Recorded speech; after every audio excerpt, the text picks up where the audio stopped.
एक बार महात्मा बुद्ध किसी गांव में गए।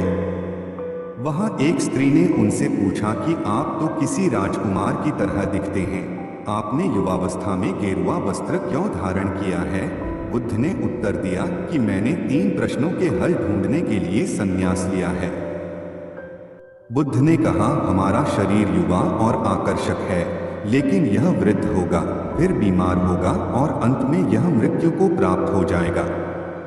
मुझे वृद्धावस्था, बीमारी और मृत्यु के कारण का ज्ञान प्राप्त करना है। बुद्ध की बात सुनकर स्त्री बहुत प्रभावित हो गई और उसने उन्हें भोजन के लिए आमंत्रित किया। जैसे ही ये बात गांव के लोगों को मालूम हुई तो सभी ने बुद्ध से कहा कि वे उस स्त्री के यहाँ न जाएं, क्योंकि वह स्त्री चरित्रहीन है। बुद्ध ने गांव के सरपंच से पूछा कि क्या ये बात सही है।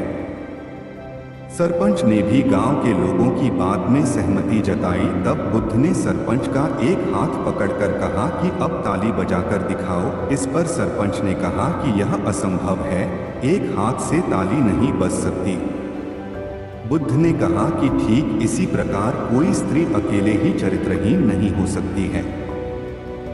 यदि इस गांव के पुरुष चरित्रहीन नहीं होते तो वह स्त्री भी चरित्रहीन नहीं होती।